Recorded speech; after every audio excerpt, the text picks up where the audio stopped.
Hi, Arrow. Hello. Hello and good morning, you two. How are you doing today? We are awesome. Yes. Thank you for having us. Doing wonderful. Thank you. You guys are doing something that I think as a wrestling fan, we've been waiting for this forever. You basically, you're going to share your lives with us on television, and you're inviting the cameras into your personal journeys. Yeah, it's literally the definition of pulling the curtain back. And I think this is really exciting for fans because they want to know what they don't know and what they can't know. And professional wrestling has been so tight-lipped, everything's under lock and key. So to kind of let some of those secrets out right now, I think it's something fans are really chomping at the bit for. And to be a part of that, it's very surreal because as a fan, this is the show that I would want to watch. As a broadcaster, it's always very difficult to be real on the speaker. For you guys to take it to that level where it's more than just a voice, but rather we're going to see you. Basically, we may see you guys in your pajamas or without slippers. I mean, we get to physically become a part of your lives now, and it's not just a Friday night thing. Right, absolutely.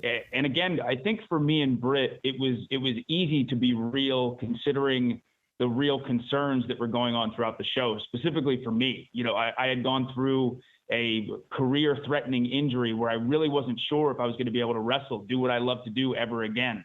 So all the emotions, all the ups and downs that you'll see on this show, it's as real as it gets. I'll tell you what, I've been with Tony. I've been inside the heart of Tony because that guy is not afraid to tell his story. Him allowing you guys to do this is one of the greatest things that's ever going to happen to professional wrestling because it really does get the fan into the interaction of what's happening before, during, and after those matches.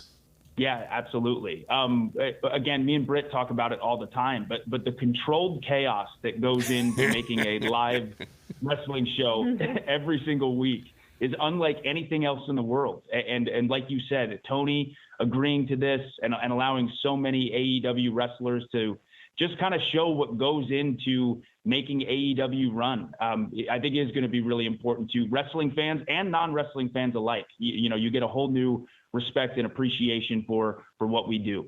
And I think that's part of what makes Tony Khan so special is that before any of this, before anything, he was a professional wrestling fan.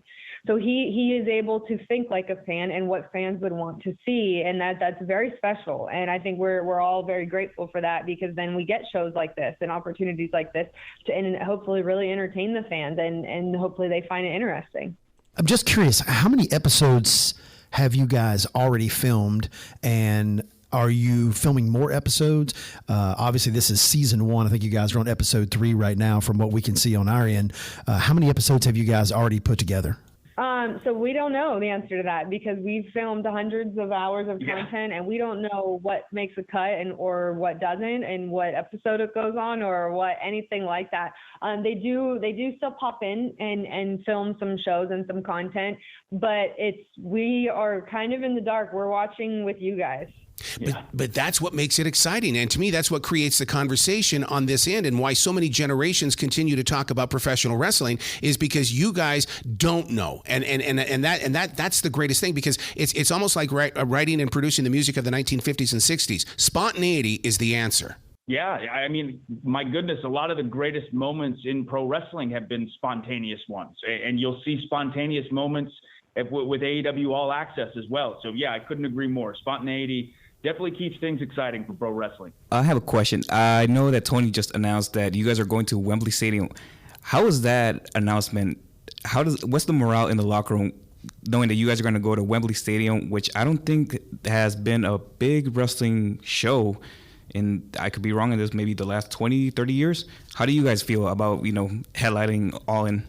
So for me specifically, this is so special because I have been with AEW from day one, and it really kind of took a risk because we didn't know how big or not this company was going to be. When I signed on, we didn't even for sure have a TV deal locked in place. And just to be a part of the first pay-per-view, Double or Nothing, or even maybe if you consider All In to be kind of the precursor to what All Elite Wrestling is now. And then we're going to Wembley to wrestle a second All In. It's very surreal, and you really have to pat yourself on the back that we all helped kind of bring this into reality. This is a huge deal. Wembley is huge. Coming to the UK, it's all so exciting. And I think the entire locker room, this is probably one of the biggest, most exciting announcements we've ever had. Easily. AEW All Access. I mean, there's got to be some sort of rules. Either that, or one day along the line, we're going to have to see the outtakes, because I mean, there's certain things that you don't want out there. How do you deal? Do you look at the cameraman and go, nah, we need to have a private time here. You can't have this on film. No, you. Oh, you're kidding me! Oh my God! Yeah, when you wake up, it's not like we like block off a set of time for the cameras to be there. You literally, when you wake up in the morning, you get dressed, brush your teeth, they put a mic pack on you, and you're mic'd all day. And there are so many different groups of cameramen that are all over the building, and sometimes you don't even know where they are, but they know where you are at all times, so they're listening to see what's going on, who's saying what, who's doing what, and if it's something interesting, they'll hunt you down and they'll find you. Yeah, if we were going to do this, we were going to be all in. See what I did there? Yeah, that was good. I would say, as far as outtakes goes, I would think you could probably do an entire blooper reel of me and Tony Schiavone at the bar alone. You bring up Tony Schiavone. My God, he was the baseball announcer for the Charlotte O's back in the 1980s. And to see where he is today, my God. He's the best. I owe him everything, because he has helped me so much with my career and was a giant part of my heel turn and getting me comfortable cutting promos and just being someone I could always lean on and someone I could pick on. And I cannot thank him enough for everything he's done for me, just how awesome he is as a human being, as a mentor and a friend.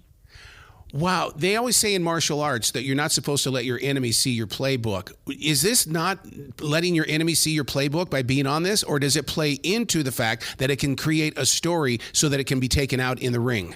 I mean, I think it could in a lot of ways. But, for example, with me personally, I can't speak for everybody else. But a lot of this was just, again, covering my journey of coming back. And if anything, I think people seeing the process that I've gone through and how hard I fought to get back into the ring, I think if anything, it puts me in a better position. Yeah. You guys are so brilliant. I cannot wait till you guys eventually make your way to Charlotte and we'll have a face-to-face conversation. But congratulations on AEW All Access. Brilliant, brilliant, brilliant, guys. Thank you very much. You have a great day today, okay? Same to you. You too. Thank you.